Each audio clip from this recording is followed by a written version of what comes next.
Buenas tardes, bienvenidos y bienvenidas a Fundación Casa de México en España. A nombre de nuestra directora general, Jimena Caraza Campos, me gustaría leeros algunas palabras que ella ha preparado para esta presentación del libro. Estimados amigos y amigas, a nombre de Fundación Casa de México en España, quiero darles la más cordial bienvenida a la presentación del libro México, la novela, de Pedro Ángel Palou. Integrante de la generación del crack, la trayectoria literaria de Palou acumula en la actualidad 40 títulos. En sus obras ha abordado temas de gran amplitud y ambición, temas que remiten a los orígenes del cristianismo, a las conspiraciones en el Vaticano de entreguerras en la primera mitad del siglo XX, al ascenso y caída de un boxeador de origen popular y, por supuesto, al amor y el erotismo. Una de las vetas narrativas que ha cultivado con mayor intensidad y fortuna es la de la novela histórica, del enormísimo y complejo mosaico mexicano. Como muestra, pueden citarse sus ya imprescindibles Zapata, Morelos, Morir es nada, Cuauhtémoc, La defensa del quinto sol, Pobre patria mía, la novela de Porfirio Díaz, Varón de deseos, una vida de Juan de Palafox y Mendoza, o Tierra roja, la novela de Lázaro Cárdenas. En suma, Palou ha cumplido el vaticinio de Carlos Fuentes en la gran novela latinoamericana, que su obra lo convertiría en un polígrafo de grandes dimensiones en el panorama de la literatura mexicana. En el libro que presentamos esta tarde, México, la novela, Pedro Ángel Palou ofrece a sus lectores la historia de la Ciudad de México en el lapso de 500 años. El punto de partida es la caída de Tenochtitlan, sede del Imperio Mexica, y el punto de llegada es el devastador terremoto de 1985, una de las tragedias más dolorosas y recientes en nuestro país. Entre un momento y otro, 4 familias se suceden para permitirnos conocer de primera mano sus penurias, sueños y esperanzas. Muchísimas gracias a la editorial Espasa por compartir con nosotros la presentación en España de esta novela. Y gracias también a Viviana Paleta y a Pedro Ángel Palou por acompañarnos esta tarde a conversar sobre un libro que será leído sin duda con interés y devoción. Sean todos ustedes bienvenidos.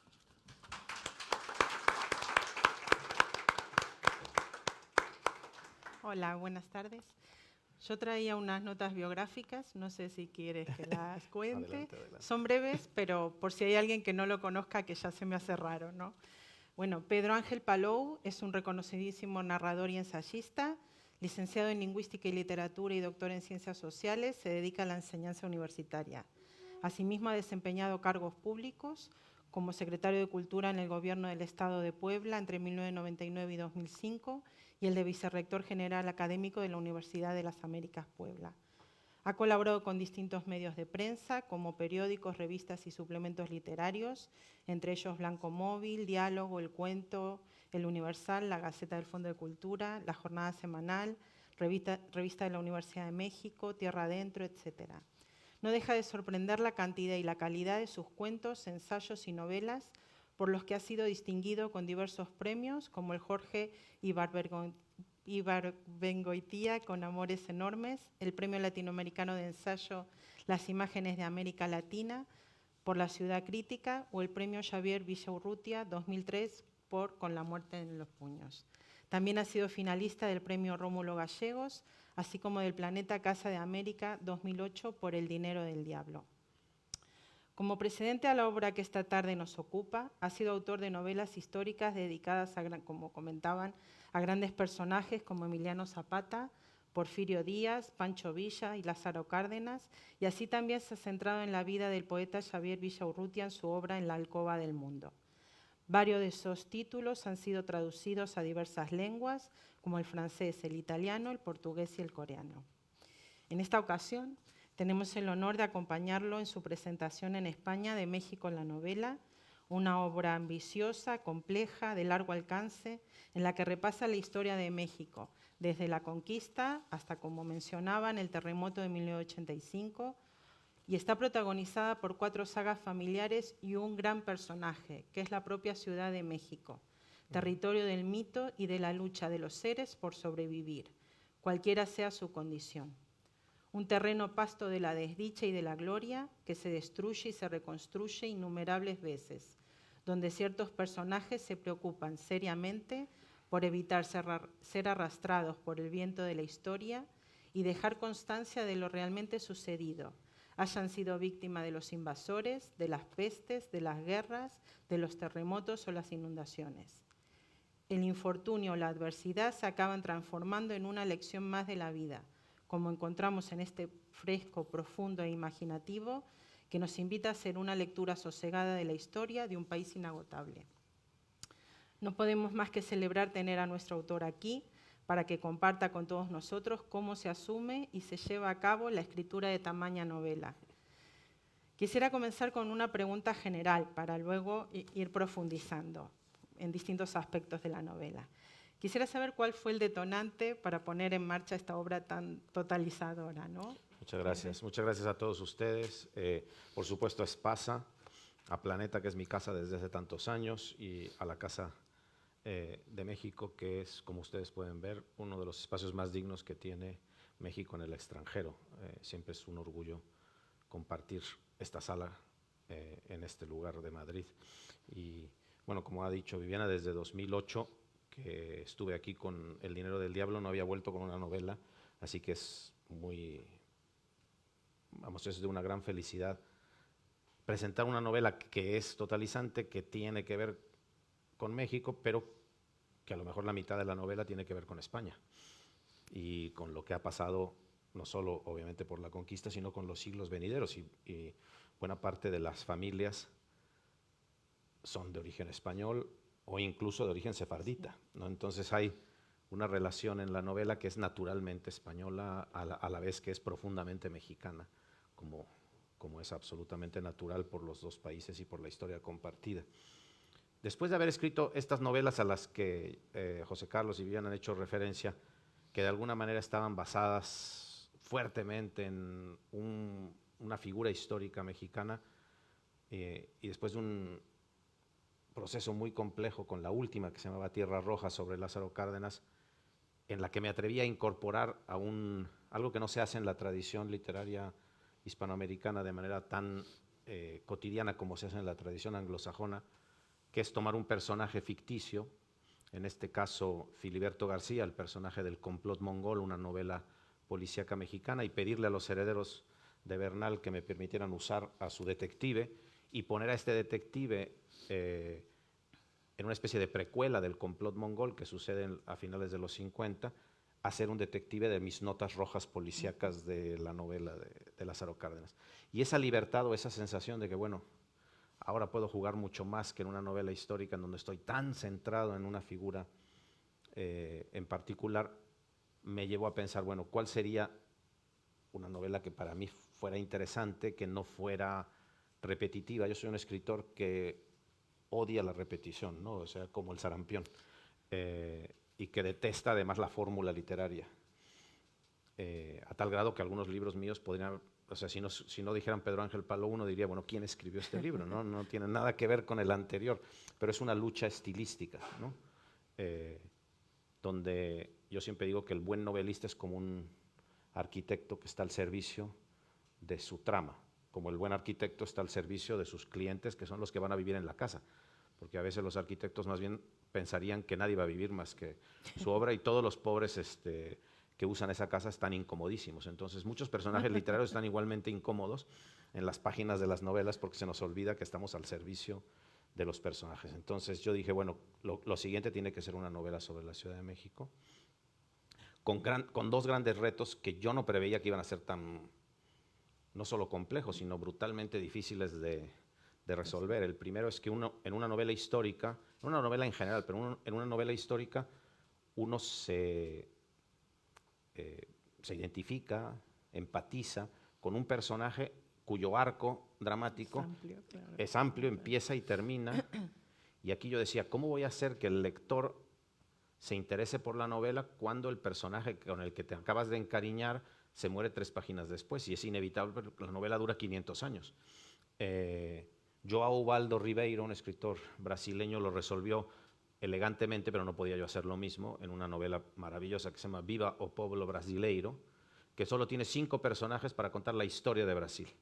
Y la razón, con la manera en que lo logra, es que cree el narrador en la reencarnación de las almas. Entonces, un caníbal que se comió a un holandés en el primer capítulo de Viva o Povo Brasileiro, y que dice que, por cierto, los holandeses saben más rancios que los españoles, termina siendo una de las libertadoras brasileñas en el siglo XIX, después de la llegada de rey Jorge. Yo no podía hacer eso, ¿no? A ver, otra vez 5 familias. Sí, entonces dije, en vez de almas transmutantes, reencarnadas, pues las familias serían el equivalente, sagas familiares. Ahora, escribir una saga familiar, para quien lo ha intentado, sabe que de por sí es ya en sí mismo una cosa dificilísima, ¿no? Porque aunque sean 8 o 10 personajes de una familia, ¿cómo lo haces, no? ¿Cómo lo resuelves? Gonzalo Torrente Ballester es un ejemplo de cómo logras eso de una manera elegante, galdosiana, pero tienes el problema cuando haces esa saga familiar, que de todas maneras es una sola familia, por lo tanto un solo estamento social. Por más bajadas y caídas que tenga la familia, en realidad no te puede dar cuenta de la representación. Yo dije, bueno, me voy a echar 4 sagas familiares. Claro. Y ahí sí, cuando empecé a pensarlo, no sabía lo difícil que iba a ser. Yo creo que si en este momento pensara en escribir la novela, ya no la escribiría. O sea, si intelectualmente dijera, voy a intentar hacer esto, pues escribo un libro de cuentos, ¿no? Porque es muy difícil, es casi imposible, ¿no? O sea, los mapas de nombres y las equivocaciones que yo mismo tenía, que releía el capítulo y decía, pero si este no se llamaba Nicolás, Nicolás era el abuelo, y aunque tenía yo el mapa y la genealogía, pues no estaban tan bonitos como los que hizo Planeta, eran con post-its, sí. Te confundías, ¿no? Claro. No, me parece de una dificultad, porque además lo que haces es no solo mezclar momentos históricos, sino géneros. Es decir, hay novela de sucesos, hay eventos históricos, hay historias de amor, y cómo se va hilvanando. Yo creo que no sé, quiero imaginar que te centrabas en el año clave, y a partir de ahí poder imaginarte cómo era la ciudad en ese momento y los conflictos que se desarrollaban alrededor, ¿no? Acabo de conocer a Viviana, pero ya me gustaría que fuera mi editora para siempre, porque es la primera vez desde que presenté el libro hace un año en México que alguien notó esto. O sea, es muy difícil notarlo porque a la misma vez que es una novela histórica hay una serie de homenajes a géneros literarios, hay una novelita colonial, jugando con la supuesta muerte de Lamarcaida y Cortés. Todo el tiempo estoy jugando con géneros literarios, intentando además hacer, porque es una pregunta otra vez técnica, narrativa. ¿Cómo haces una novela de 500 años con un mismo narrador? Entonces, incluso cuando yo hablaba con amigos míos mientras estaba planeando la novela, las soluciones que me daban, pues me parecían las más fáciles, ¿no? Por ejemplo, pues que cambie el narrador cada vez, ¿no?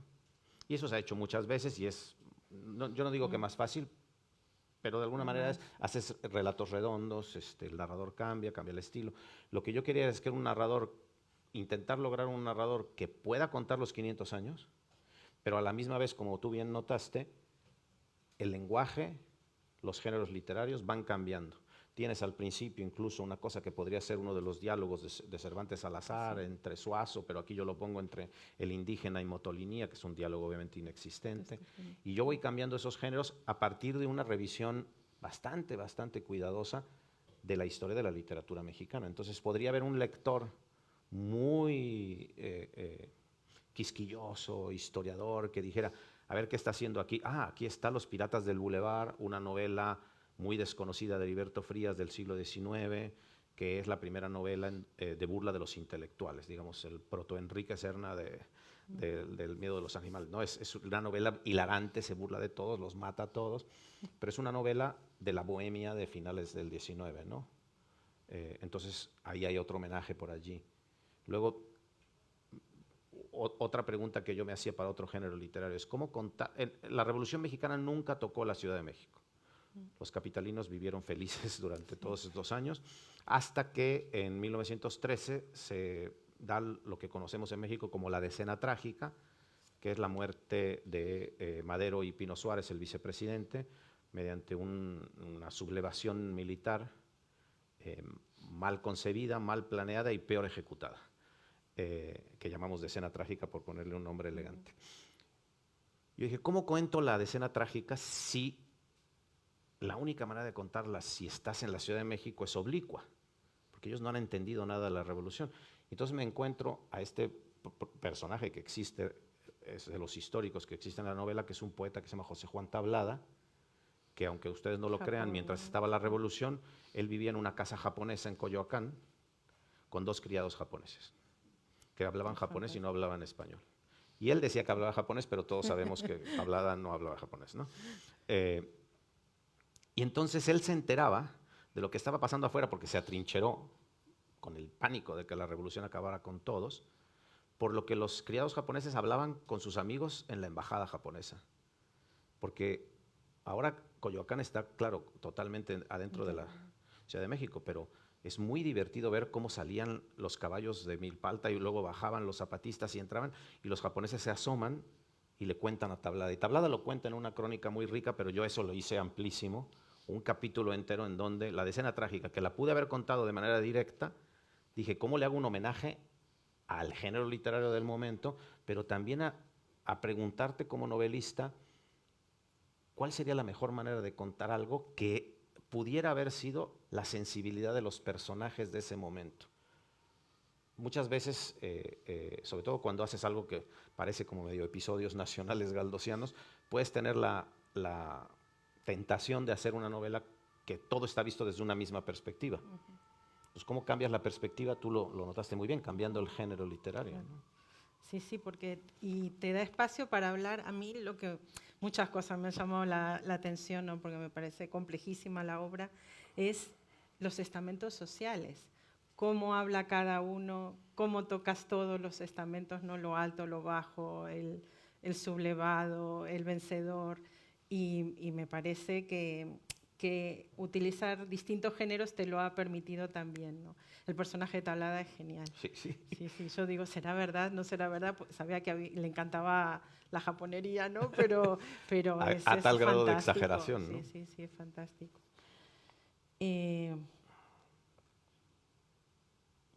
Bueno, las fechas las vamos a dejar porque son claves todas. Sí.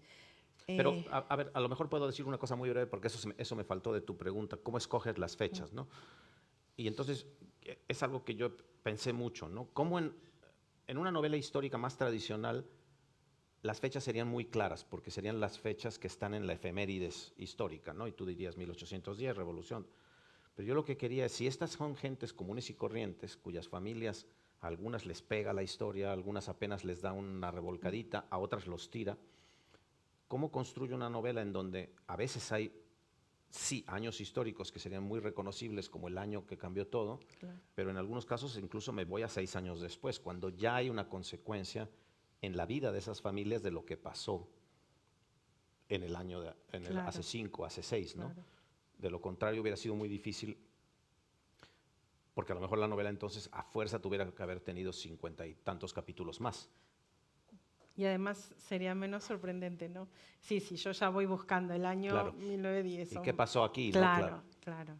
Y además está muy bien que están los hechos históricos clave, ¿no? La revolución, pero luego las pandemias, las inundaciones que tienen unas consecuencias terribles para ciertos personajes, ¿no? Y que son como los anónimos de la gran historia, ¿no? Pero que quedan aplastados por un hecho natural, ¿no?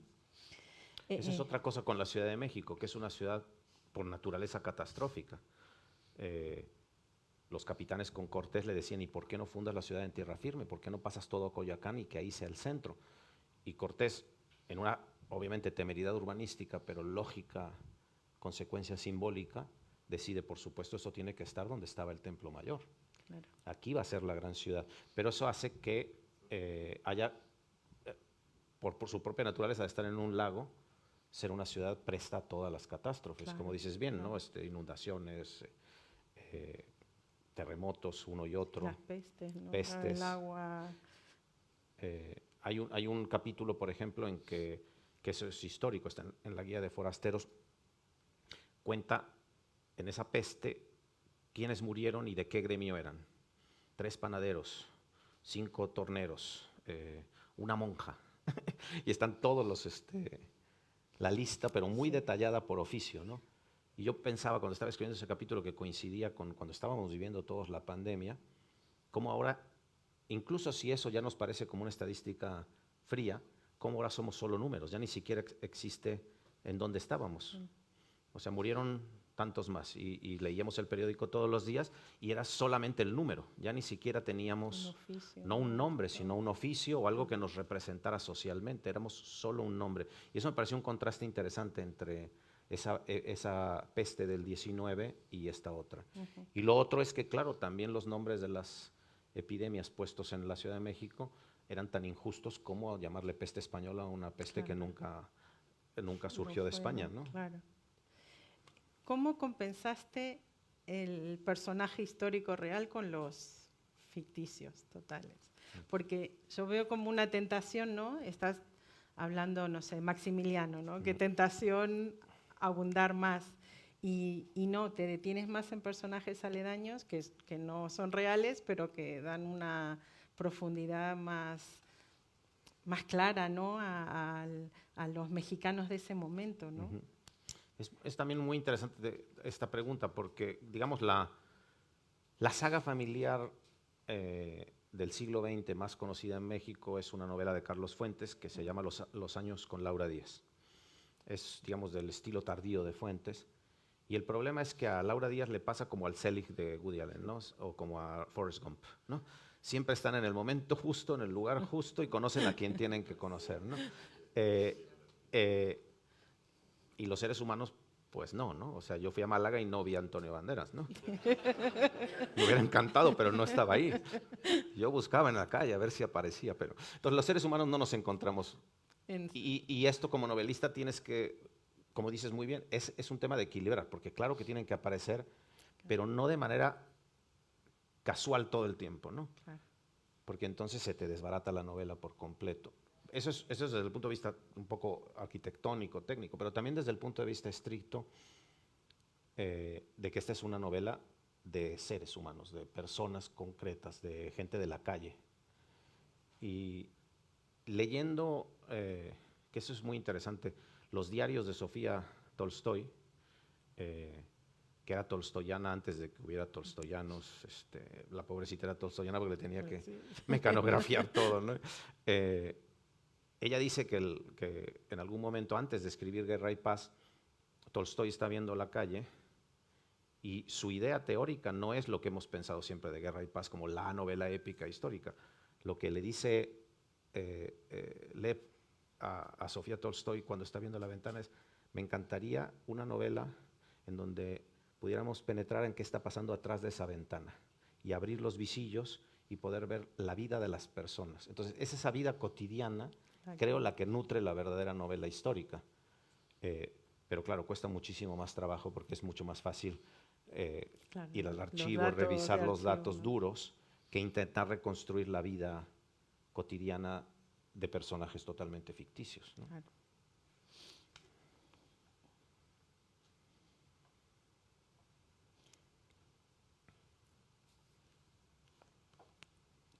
Voy a hacer una pregunta. Eso vi con tu sonrisa, que ya se iba a empezar a poner dura la cosa. No. ¿Cómo se te ocurre? No voy a destripar, como se decía antiguamente, destripar. Hay una vasija muy importante. ¿Cómo se te ocurrió que la historia de esta vasija atraviese...? Si no digamos mucho más. Sí, pero ya está. Yo creo que es un MacGuffin, ¿no? Es lo que Hitchcock llamaba un MacGuffin con el halcón maltés, ¿no? Si recordamos el halcón maltés, pues lo que menos importa es el halcón maltés. Pero yo quería esa vasija, que es mi halcón maltés, porque es lo único que va a unir los 5 siglos, más allá de las genealogías familiares. Yo necesitaba algo que cruzara completamente la novela, de principio a fin. Y entonces, yo creo que una buena novela, quitando la palabra histórica, cuando llegas al último capítulo, si funcionó, tienes que... No es físico el acto de relectura. Ese último capítulo te obliga a releer la novela entera. Pero la relees aquí, en minutos o en segundos. ¿No? Y dices, esto fue todo lo que pasó. Más allá de una sorpresa narrativa. Entonces yo quería que esa vasija fuera lo que nos permitiera leer la novela entera y sobre todo a la genealogía de los Cuautle como quienes han sostenido la memoria. Claro. La memoria de la destrucción, la memoria del dolor, pero también la memoria del mestizaje, inevitable. No verse que esa familia no fuera como los herederos de un cierto ultrapurismo que a veces los mexicanos caemos en ese falso nacionalismo, ¿no? Sino la memoria es la memoria de todo, la memoria del olvido y la memoria del perdón. Claro. Y esa solo la puede sostener en este caso de las 4 familias, la familia Coatle, porque el bisabuelo, digamos, escribe, o el tatarabuelo, lo que haya sido, escribe el códice, lo dibuja, es un tlacuilo, y el bisnieto o tataranieto es quien lo lee finalmente. Sí. ¿Se te ocurrió desde el principio? Sí. Sí. Vale. Lo que sí es una genialidad de editores, que los escritores a veces no somos tan geniales como nuestros editores, y lo conté hace un rato en el club de lectura, es que claro, cuando escribes a veces te embelezas con ciertas cosas y hasta que un editor ve la novela desde fuera, entonces en la novela original, digamos el manuscrito que yo entregué a Planeta, el capítulo 1 era el 2 y el 2 era el 1. Y esto parece una cosa nimia, pero no lo es, porque el capítulo 2 es el códice, no, Claro. es la mitología. Pero si hubiéramos entrado con la novela así como yo lo había planteado, no hubiera sido hospitalaria la novela. O sea, entras con una cosa que Más no sabes ni qué difícil, estás hablando, claro, es muy claro. difícil. Y no hubo más que cambiar los capítulos de orden y luego darle, obviamente, un pretexto al final del primer capítulo para enlazar. Fue un buen consejo. Sí, Pero es un gran consejo, ¿no? Porque hace que la novela... yo siempre pienso que la literatura debe ser hospitalaria, por naturaleza, ¿no? Si yo te invito a mi casa y en vez de entrar al salón, entras a mi colección de máscaras y lo primero que encuentras son 40 máscaras o la mitología esta, sí. va a decir, este loco, ¿para qué me invitó a su casa? Y ni siquiera me ha ofrecido un aperitivo, ¿no? Entonces, una buena novela también tiene que dejarte entrar a la casa, ¿no? Saludarte, Claro, darte las buenas noches, ofrecerte un aperitivo, que ya estaba en la novela. O sea, es realmente un acto de genialidad editorial, ¿no? O sea, piensa cómo puedes hacer que tus lectores quieran entrar a la novela y luego sigan la novela sin eliminar. Ni siquiera hubo que eliminar, obviamente, ni una palabra del primer capítulo, simplemente reordenarlo. Recolocarlo. ¿No?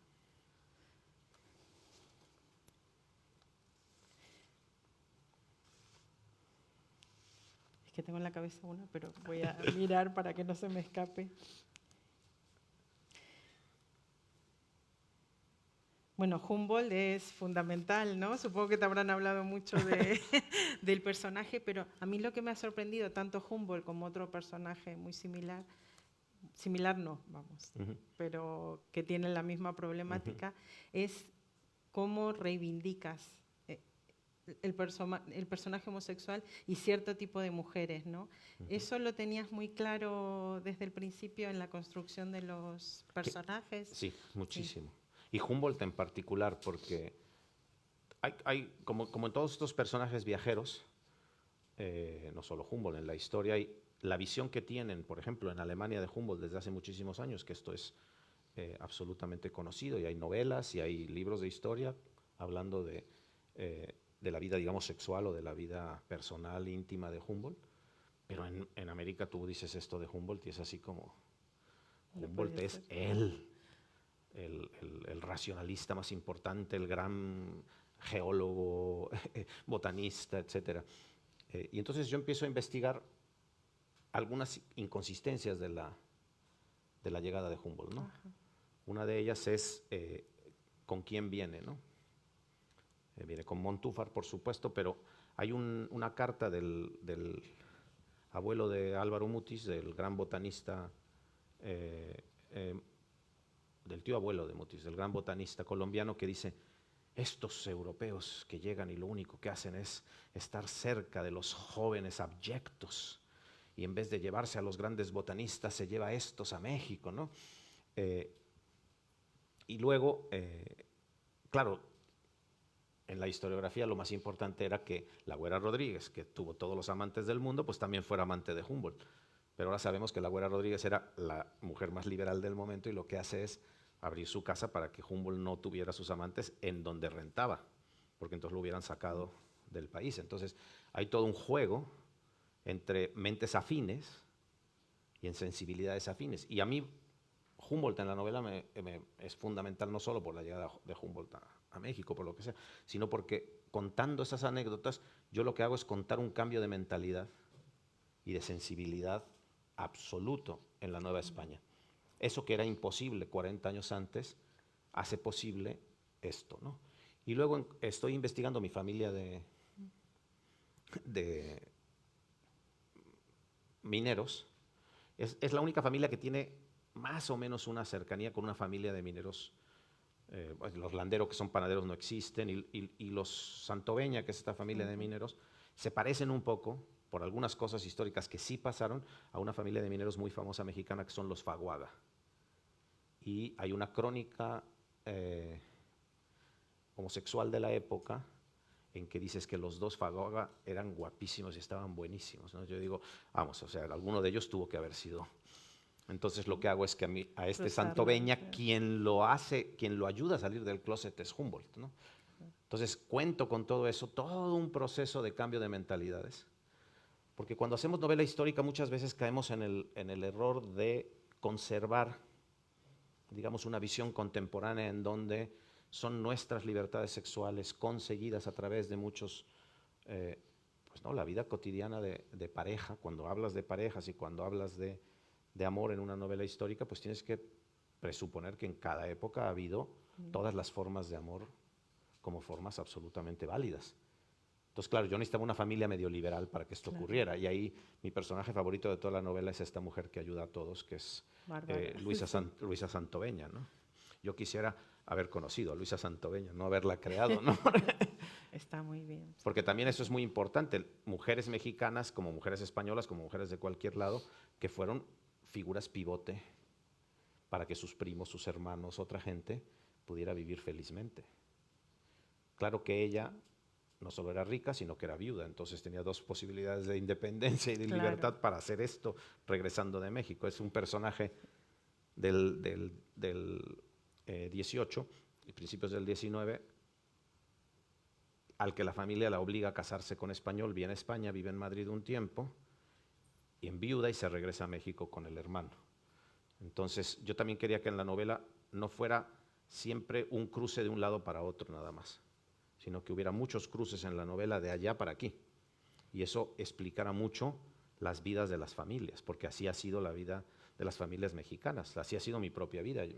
Mi familia llegó a España por la Guerra Civil, entonces son cruces y cruces de un lado para otro, ¿no? Y los Santoveña me parecían una familia por su propia independencia económica que me permitía muchos juegos de este tipo, ¿no?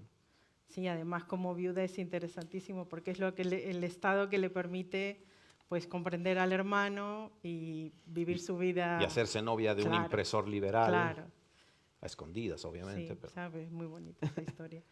Hablando del impresor, me gusta mucho que en cada apartado de cada época histórica siempre hay un personaje que conserva la memoria, ¿no? Desde el principio, desde antes de la conquista hasta el final, ¿no? La idea de dejar registro, de ante un incendio salvar los documentos, antes que la vida a veces, ¿no? Eso, bueno, creo que como escritor se te ve esa sensibilidad, ¿no? Por la idea de conservar la memoria de los hechos, ¿no? Pero a la hora de construir como novelista histórico, ¿tú sientes que la imaginación es una forma de la memoria? Totalmente. Sí. Porque estás llenando huecos, que también lo hace el historiador, ¿no? O sea, pretender que hay una verdad histórica inamovible que no es parte de la imaginación histórica, incluso pretender que hay una continuidad histórica ahí donde no existe la continuidad histórica, sino la historiografía construye la continuidad, hace que el novelista sea tan libre como el verdadero historiador. El verdadero historiador está interpretando. Tiene un prurito de verdad que no tenemos nosotros como novelistas, pero por supuesto que un buen historiador está imaginando. O sea, cuando Fernand Braudel escribe sobre el Mediterráneo, pues no es que no esté basado en hechos del Mediterráneo, pero está construyendo un modelo que existe en su mente de historiador. Claro. Que para poderse construir como idea de Mediterráneo, idea general, tiene que eliminar muchas cosas que están en los documentos y digamos, en la verdad inconmovible para construir esta interpretación. El novelista tiene mucha más libertad. Decía Fernando del Paso cuando se presenta por primera vez el momento en que aparece, que es una sacudida de la literatura mexicana, Noticias del Imperio, que es un fenómeno bien interesante incluso mercadológicamente, porque es una novela que se publica originalmente por Diana, en el momento en que se empezaban a publicar ya todos los libros de García Márquez por la editorial Diana, y es el primer escritor que después de haber publicado en otras editoriales, publica en una editorial que apuesta por hacer un marketing de novela histórica. Se da cuenta que tiene allí algo que no es normal y tiene que moverlo más allá del circuito típico en donde se mueven los libros siempre, ¿no? Y particularmente en el año en que aparece Noticias del Imperio. Entonces, en la calle, en los autobuses, en el metro, antes de que apareciera el libro, te regalaban unos folletos preciosos de 4 o 5 páginas con un fragmento de La locura de Carlota, otro fragmento de la batalla de Camarón Camarón, y luego una entrevista a Del Paso.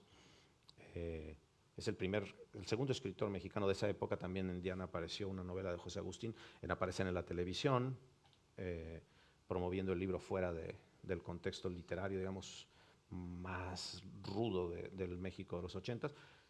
Y en esa entrevista, Del Paso dice: yo no puedo, por la verdad histórica, por el prurito de esa verdad histórica, no pensar en la verdad simbólica. Porque para que mi libro se sostenga autónomamente a lo que pasó realmente con Maximiliano y con Carlota, dentro de 10 años se tiene que poder seguir leyendo, incluso cuando sepamos cosas que no sabíamos sobre el imperio francés en México, ¿no? Y yo creo que es así. Lo más interesante del libro siguen siendo los monólogos de Carlota y alguna reconstrucción totalmente simbólica de las batallas, ¿no? Claro. Y algunas cosas, como pasa siempre en las novelas históricas, como le pasará a esta y a todas, pues la historia que hacen los historiadores saca cosas que no sabíamos ahora, ¿no? Que te pueden cambiar por completo la visión, ¿no? que tenías de una época, ¿no? O ampliarla, ¿no? Claro.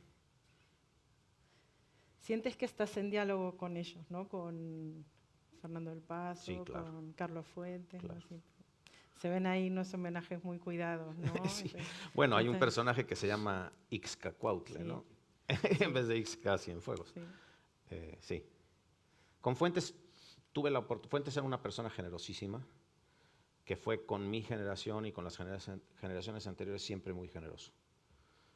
Había otros escritores mexicanos que no leían ya, digamos, por décadas a los jóvenes, ¿no? Yeah. Y Fuentes no solo te leía, te hablaba, comentaba tus libros, era un lector generoso, ¿no?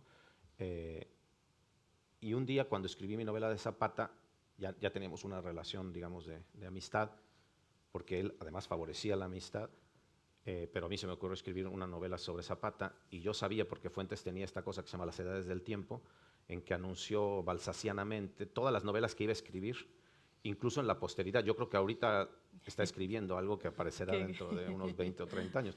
Y una de ellas se llamaba Zapata en Chinameca.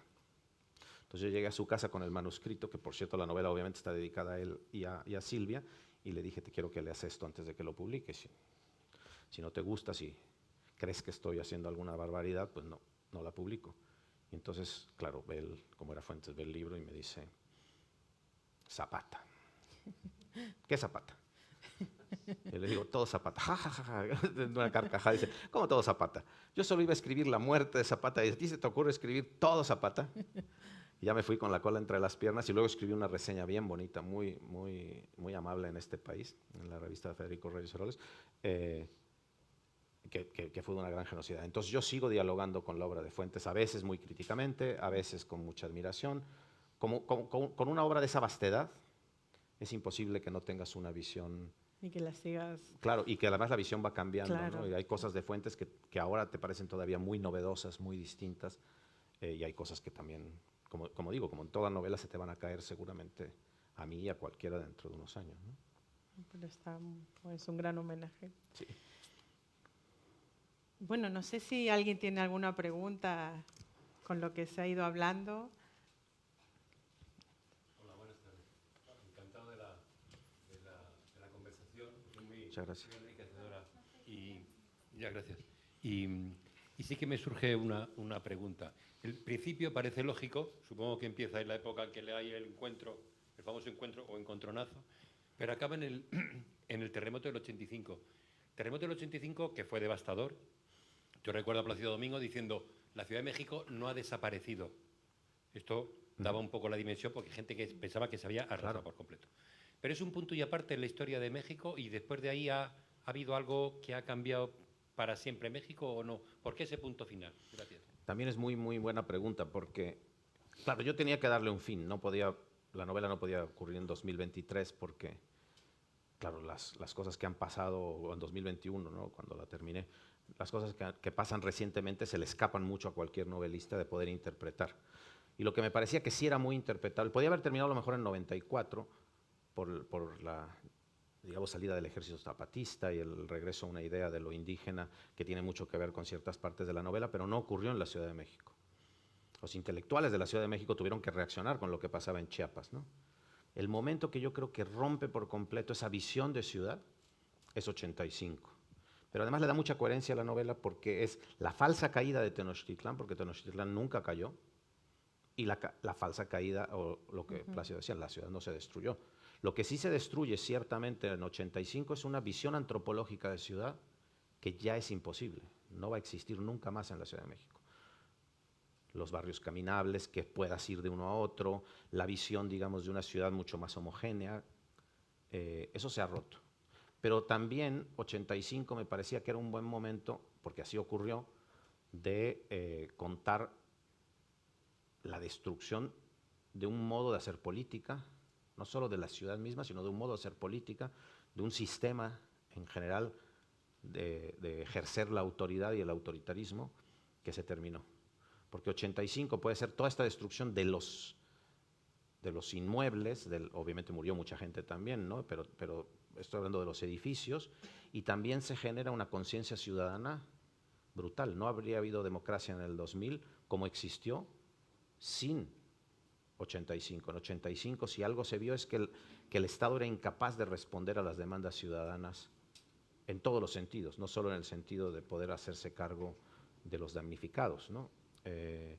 Entonces me parecía que era interesante contarlo y de alguna manera me permite ligar con una de las preguntas de Viviana, porque si bien, claro, hay un ejercicio de la memoria, el personaje principal de esos capítulos del 85, y lo digo sin alterar, digamos, la lectura del final, se da cuenta que no hay memoria que importe que no pase por las personas, que las piedras no son importantes.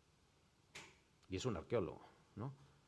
Que termina diciendo lo único que importa en un país, en una ciudad, son los seres humanos. Y por eso el epígrafe de la novela es un epígrafe de Proust que dice que no recordamos los lugares, recordamos los tiempos, y los tiempos siempre ocurren con las personas. Hace un rato en el club de lectura alguien me decía, yo soy de Andalucía y yo, claro, por supuesto extraño Andalucía, pero no por el lugar, sino por lo que viví en la infancia en Andalucía, por los tiempos. Entonces yo lo que quería es que la novela diera cuenta, por supuesto, de estos dos grandes momentos, en que de todas maneras la ciudad, digamos, renació de las cenizas, nunca murió del todo, pero sí se murieron formas de decir, formas de ser, formas de actuar. Digo, sería, siguiendo a los arqueólogos contemporáneos diciendo que no hubo caída de Tenochtitlán, porque el propio concepto es un concepto que los frailes se inventaron pensando en la caída de Jerusalén y en cómo contar aquí en Europa lo que había pasado allí, como pues, si cae Jerusalén es porque lo que empieza es este nuevo cristianismo, ¿no? Y esta conversión. Pero más allá de que los arqueólogos contemporáneos digan en estas calles siguió y aquí vivieron los nobles mexicas junto a los mexicanos sin que existiera todavía, por lo menos durante 60 o 80 años, el México de los indios y el México de los españoles, no es cierto, ¿no? La ciudad fue una ciudad de convivencia y de mestizaje permanente, 1526, 1540, 1564. Después empieza a haber muchas tonterías, como en todo virreinato, ¿no? Porque los virreyes terminan siendo, como en todo virreinato, reyes más corruptos, con mayores gastos que las propias cortes, ¿no? Es una de las grandes consecuencias de los dos virreinatos de México y de Perú, por eso nos parecemos tanto los países, es que costaba carísimo mantener a una corte simbólica del tamaño de la corte en Madrid o mucho más fastuosa. La muerte de Felipe II, los historiadores creen que se gastó más de 10 veces lo que se gastó en Madrid en los túmulos funerarios y en los Arcos del Triunfo de las fiestas en la Nueva España. Entonces, bueno, de alguna manera mi novela lo que quiere es contar esas formas de sensibilidad que van cambiando. Y 85 estoy convencido que la gente que se quedó a vivir en el DF, porque muchísima salió, cambió por completo su modo de convivir. Por eso decía lo antropológico, su modo de vivir cotidianamente.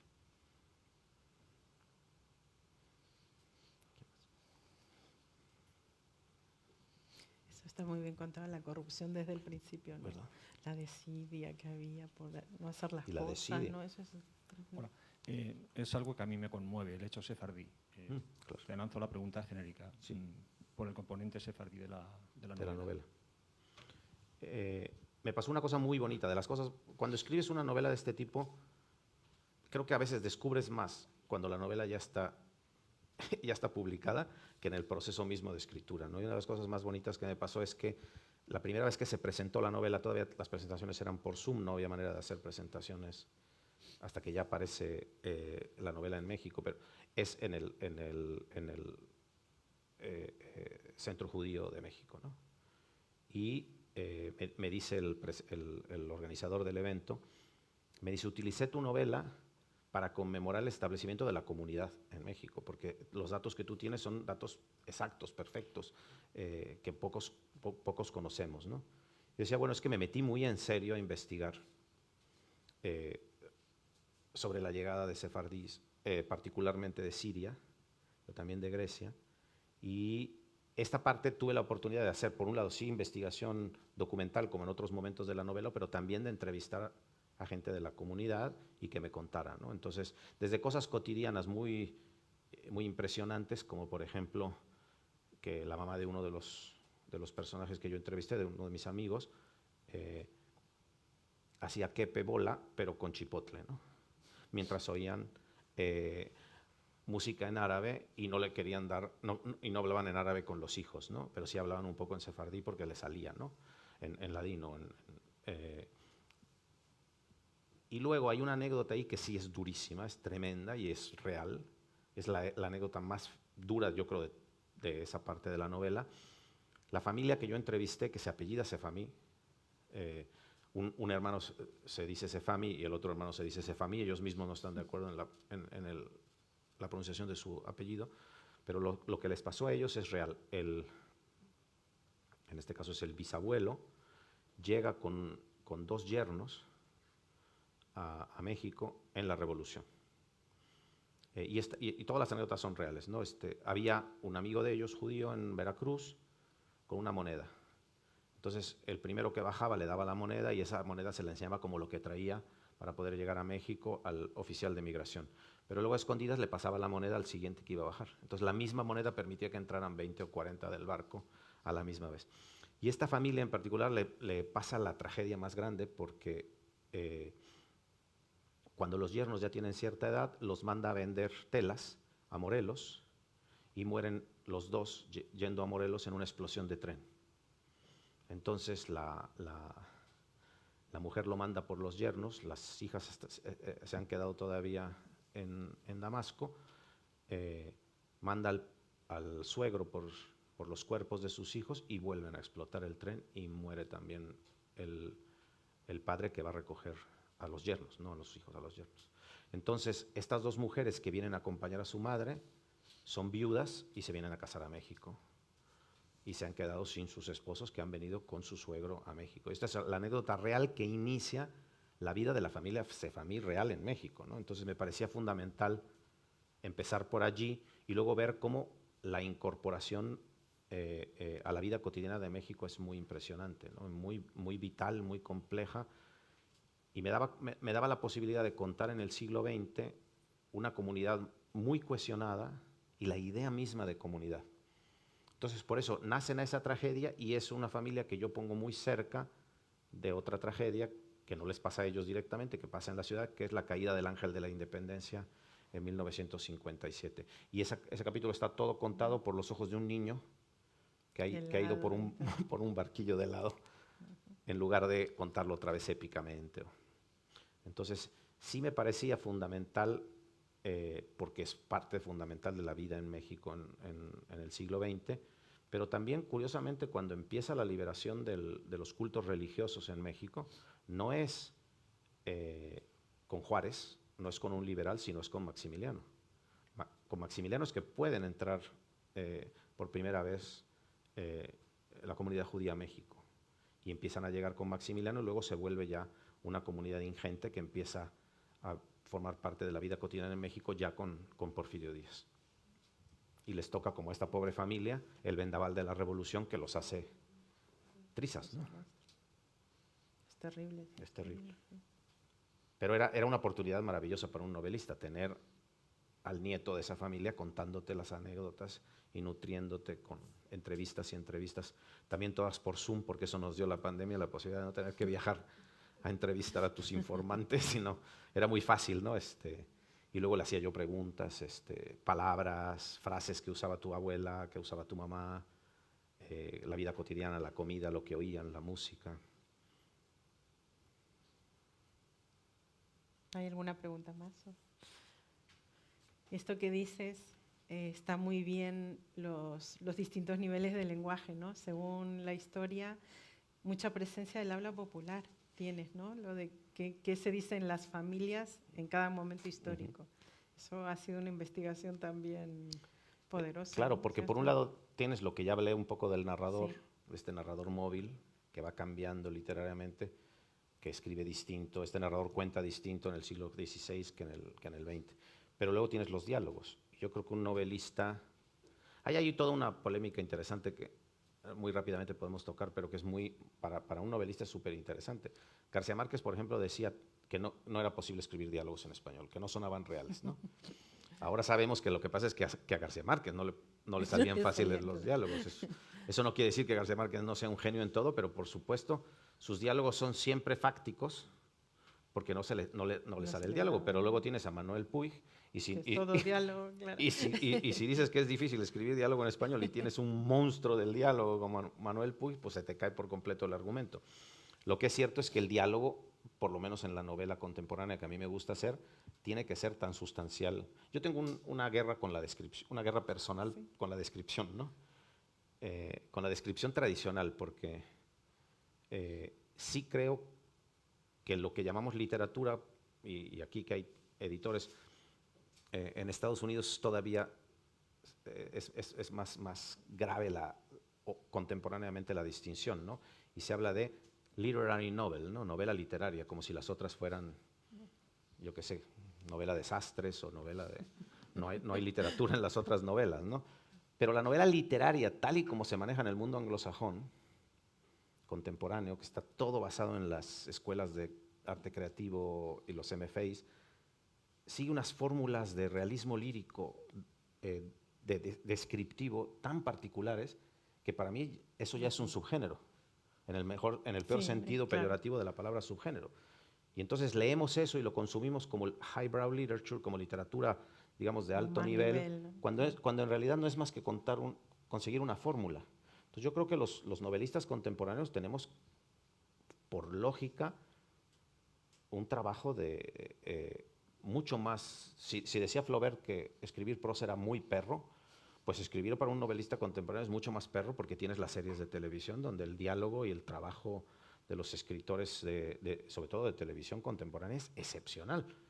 Entonces tú no puedes sentarte en tu escritorio y decir, a mí no me gustan los diálogos, ¿no? Y luego ves unas obras portentosas, casi shakespearianas, del manejo más sutil y más elegante del diálogo. O sea, te puede gustar más o menos Succession, pero Succession es probablemente uno de los manejos más sutiles, bestiales del doble sentido, todo el día en el diálogo, ¿no? Entonces, para mí el diálogo es sí, incorporas lo popular, pero lo que estás diciendo tiene que hacer avanzar la acción. Tiene que ser consustancial a la narración, ¿no? Claro. Bueno, no sé, ¿la última?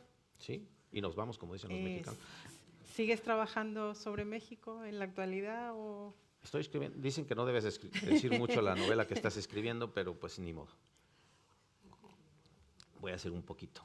Presenté a Luz Gabás en la Feria de Guadalajara y ella me dijo, no digas nunca más lo que estás Eso no se dice. Estoy escribiendo una novela. Claro, llevo 12 años viviendo en Estados Unidos, entonces la novela que estoy escribiendo es una novela que sucede en California entre 1821, 22 y 48. El momento en que California deja de ser española, pero todavía no está incorporada a los Estados Unidos, la California mexicana. Y el último gobernador mexicano de California es mulato. Hay incluso artículos del momento en los periódicos de Los Ángeles diciendo que es un monstruo, el monstruo de California, porque además tiene hidrocefalia,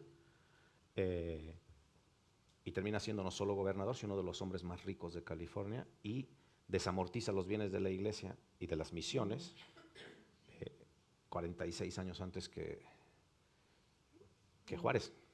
Es un momento interesantísimo de California, con lo cual se generan las grandes fortunas californianas y por supuesto también la codicia brutal de los norteamericanos por este territorio raro que todavía no comprenden, que está tan lejos de donde ocurre el poder y donde están las 13 colonias. Entonces, estoy fascinado con el tiempo histórico y con el momento, pero también con lo lejanos que estaban para México los californianos, ¿no? Era como Australia. O sea, era un territorio de nadie donde mandaban huérfanos, presos, la gente que no querías, la gente que había que sacar de la Nueva España. Entonces, claro, es una novela que sigue tocando mucho México, porque no me interesa, digamos, la California norteamericana, pero sobre todo ellos nunca se dijeron mexicanos, se dijeron californios. De hecho, sería el título de la novela, California. Ah, pues muy bien. Una gran información. Bueno, pues ha sido un enorme placer y encantado. que disfrutéis de la novela los que no la han leído, que es maravillosa. Podríamos seguir abundando, pero bueno, no hay que destripar los libros. Los tiempos son... Bueno, muchísimas Muchas gracias. gracias, al contrario.